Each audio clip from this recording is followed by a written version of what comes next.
Cal, another emphatic away performance from Arsenal. How satisfactory was that? Very much, because in this festive period you have to keep the focus and the performance level really high against a team that here against top teams they done really well, even if they didn't win. And I think today we had great performance and scored some great goals and a big away win. 9 goals in 2 away games now. Is that a sign of the newfound confidence in Arsenal, particularly in the attacking third? It is, but it's a way that all the phases are much better done, so we arrive in much better conditions to the final third. We are able to counter-press in those positions, and then you need the effectiveness and the confidence, as you mentioned, to have to make the right action and put the ball in the net. Mikel, another emphatic away performance from Arsenal. How satisfactory was that? Very much, because in this festive period you have to keep the focus and the performance level really high against a team that here against top teams they done really well, even if they didn't win. And I think today we had great performance and scored some great goals and a big away win.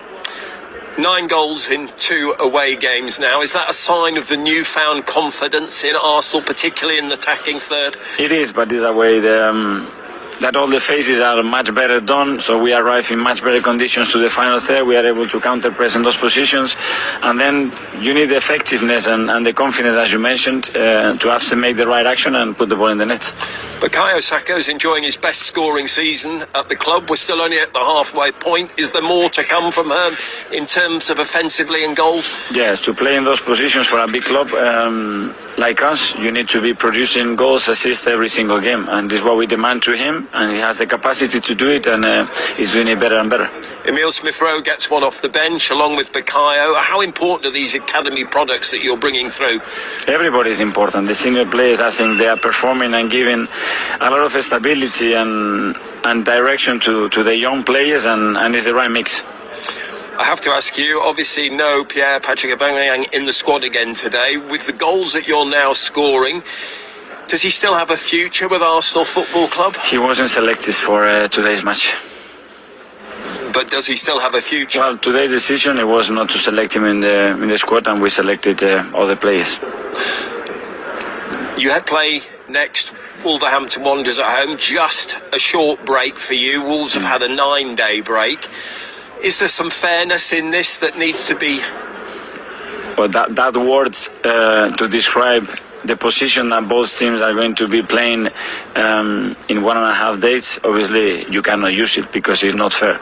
But we will push and we will go there to try to recover as good as we can, play as good as we can, and prepare the game to win. From the beginning we looked really sharp, committed, a real threat. We dominated the game, scored the first one, a really important second goal just before the break, and then the team wanted more and he pushed for the third and the fourth one, and it's a big win for us. Well, I used a tennis term in the dressing room. It was littered with unforced errors, and whether that's without the ball or with the ball, you know, they've got a left footer playing on the right and we show him inside and he scores 2 goals. To running half the length of the pitch and don't get a challenge anywhere near him or a body anywhere near him, and then we give 2 soft fouls away for 2 soft goals at the end. Goals from all over the pitch? Yeah, I'll take that. Not often I get a goal, so always happy to chip in when I can, and it was a good time in the game to score the second goal as well. Our team is very young compared to some teams up the top as well, but we're just working hard every day. We've got great team chemistry and we're looking to go forward and keep this run going. No Pierre again. What's the situation? Are we likely to see him in an Arsenal shirt again? Well, today he wasn't selected in the squad, and we'll take it game by game, and that was the decision. Well, Dean Smith mentioned tennis, didn't he? It was game, set, match for Arsenal, that's for sure. Straight sets as well, I think. Very easy. Arsenal's young gunners are firing, right? Yeah, I can't disagree with him about his own team. You know what I mean? I thought they lacked everything in how they played, but Arsenal players, they have to take the credit for the way they started. They started the game very aggressively, very ruthlessly, and Norwich did play poorly, but they were punished at every juncture for their poor play. Arsenal, you know, from the start, like the manager said, you look at Martinelli here, his enthusiasm and his aggression in running is won the ball back, and from here you think to yourself, okay, there's problems. You know, those 4 have been brilliant. We've got to show him outside. This is what Dean was talking about. Don't let him come in on his strong foot. He's let him do it. He's not got close enough to him, and then bam. And then from there, Arsenal are flying. They're confident. Again, you look at it, I believe that he's got to be tighter to him now. He's not tight enough. Same with Partey in the middle, space. And with Arsenal playing like this, confident, Bam, they're out again. Very easy, and there it is. Massive amount of space for Kieran Tierney to go on attack. It was happening all the time. So much space for Thomas Partey. Again, look at Norwich players just standing around. That's too easy. It's gone a long way. And once we get into this situation, like I said, I can't understand why he's stopped there with his arms in the air. Get yourself in the box. He doesn't do it, and then bam, that's it, a tapping he would have got, although he played very, very well today. But it's this guy, again, Erdegaard. Erdegaard in this kind of area, he's just linking the defence, linking the forwards, and you see Kieran Tierney. This is something that Norwich know he can do, and he was doing it all day, ran in there all day and continued to cause them problems. Here's this one, same thing. He's got to show him down the line. He can't let him come inside. We've got enough bodies in the round. He should be talking to him. No one's talking to him. No one's helping him. He's come inside. And the form that he's in, the way they're playing, you know, Arsenal caused them only problems. And the thing is that Norwich were just terrible today. This is it. I think that probably sums up how comfortable they were. You're not having that. I mean, since Aubameyang was stripped of the captaincy, that's the subsequent results for Arsenal. It's pretty impressive. 5 straight wins in all competitions, 19 goals. Yeah. It could be a moment there, isn't it? Because it could have gone either way, that couldn't it? It was a big, brave decision from Arteta to do what he did, because with the personality, who Aubameyang was, the captaincy, on the salary that he's on, but he has to show discipline, because he's got a young team who he's tried to send a message to. They now know that they can't mess around. They can't be late for training, whatever the situation is. And the players agree with the decision that Arteta's made, because you can tell in their performances. Arteta needed his players to back him up in terms of giving him the goals, giving him the performances, and they've done that in style. It's a results business. Arteta's starting to make a mark. He is starting to make a mark. I'm delighted for him, delighted for the team. Yeah, indeed.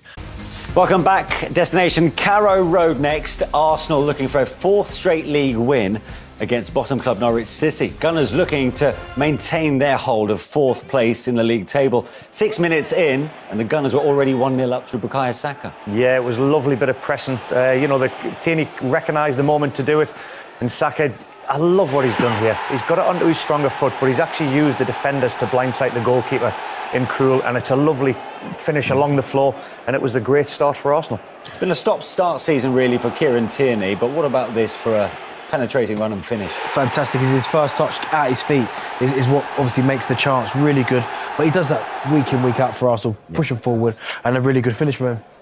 Bukayo Saka then got the 3rd. Very similar to his first. Very similar, and lovely footwork to be able to create the angle. And Tim Krul will be absolutely fuming with the players in front of him, the defenders, for one to allow it to happen. But again, just so crafty in a lovely little finish into the bottom corner. At first, I wasn't sure if it was a pen, but when you look at it from a different angle, it's clumsy from Kabak. Really, really clumsy. Gets the wrong side. Lacazette gets his body in. Really, really clumsy tackle. Obviously, the captain now picks himself up. Really good penalty. Composure, and he's been a man rejuvenated the last couple of weeks. He's been one of Arsenal's real leaders, talisman. Yeah, and here's something we've seen quite a few times already in recent weeks. Off the bench, Emil Smith-Rowe getting on the score sheet. Yeah, he's done it time and time again, hasn't he? He's a very exciting player.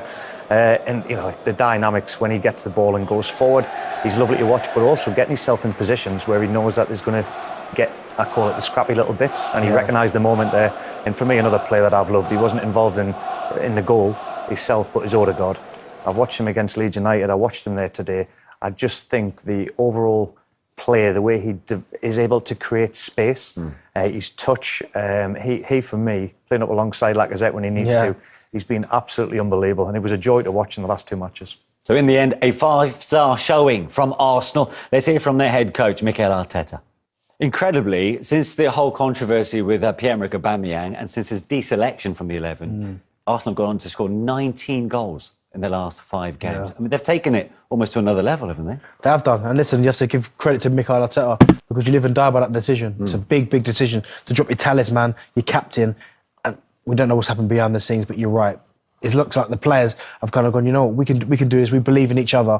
And it looks like they're a more rounded team now. It's not about one man getting all the goals. You're seeing Saka coming with the goals. Smith-Rowe, Lacazette, as I said, he looks like all of a sudden, because he knows he's going to be playing down the middle now, more so than not, rather than worrying about where his minutes are coming from, he took that challenge on board as well. And he's playing as well as he has done in an Arsenal shirt for a long time. So you have to say, going forward from Mikel Arteta's side, they believe in what he's doing and they're playing some really good stuff. And now the pressure's back on Aubameyang to see what is his commitment level, what is his attitude towards Arsenal. Is he going to see this and think, you know what it is? I accept it. I take responsibility. I want to be back in this team and I want to be playing and scoring the goals for this team, because without him now, they're looking like they're playing with the freedom. And you mentioned, Darren, with Lacazette getting the armband, he's looking like just a completely different player. Yeah, and interestingly, we saw them against Leeds, where it felt like they got themselves in a terrific position, but then took their foot off the pedal. Yeah. Did we see them show their ruthless side today against Norwich? I think so, because as you said, the second half against Leeds, it was a little bit, although they were always in control, they showed a little bit of a fragile side to them where they give Leeds opportunities. It was like they weren't going to let that happen today. I think the clean sheet meant a lot to them as well. They don't want to concede goals. But going forward, as I said, if they can keep this run up, keep these performances in, then they've got a really, really good chance of the top four. It's going to be difficult still, but you'd rather them have the points on the board now. Yeah, and that's the key. That's the point, because Spurs and Manchester United both have games in hand. Well, so all Arsenal can do is just keep winning. Got to keep winning. And like you said, the clean sheet is huge. The goals have been questioned early on. They weren't getting enough goals. In the last 3 or 4 matches, they've been absolutely brilliant. And you can just see now, the first 3 matches of the season, they were sitting bottom of the league. Everybody was saying, "Is Arteta the man?" What a turnaround. In the style of play you've saw progress each week. As an Arsenal fan, they will be frothing at the mouth thinking, this is great football. Interestingly, well, Arsenal's next game against Wolves on Tuesday has been postponed because of a COVID outbreak in the Wolves camp. But it means their next game is against Manchester City at the Emirates. What a game that is going to be. Well, listen, Arsenal go into this game full of confidence. Now, we know what happens Manchester City versus Arsenal. The last few times, Manchester City have had their way with Arsenal. But you'd have to say that they're certainly going into this game now with a lot more confidence than they have done in previous fixtures. So, who knows? Who knows? That's the first game of 2022. What a blockbuster to get the year up and running. As far as Norwich City are concerned, very quickly, it's 1 win in 6, and it's no goals in the last 4. Have they kind of gone backwards since the initial uplift of the appointment of Dean Smith? Gave them definitely an uplift when he came in. We saw what Steven Gerrard has done at Aston Villa as well. And Smith had that. But realistically, on paper, when you look at the squad, he still hasn't been able to change anything. What will happen in January? Will he be allowed to make some changes? We'll have to wait and see. He did give Billy Gilmour another opportunity there, which I thought was fantastic. He got a result. But again, I think what they've done with Smith, they've thought about it for next season as well when they're in the Championship, because he's proven he can get teams out of that division. And I feel for them at the moment, because I think it's going to be a battle right the way through at the end of the season. They're only kind of saving grace that they're not cut away yet, because teams are not winning above them. I think they're already still 3 points, 4 points from safety. So they are still in touching distance. And I think if they'd been cut adrift, you'd fear for them. I mean, I still think they're one of the favourites to go down, absolutely. But they're not a million miles away. You never know. A couple of results against people in and around them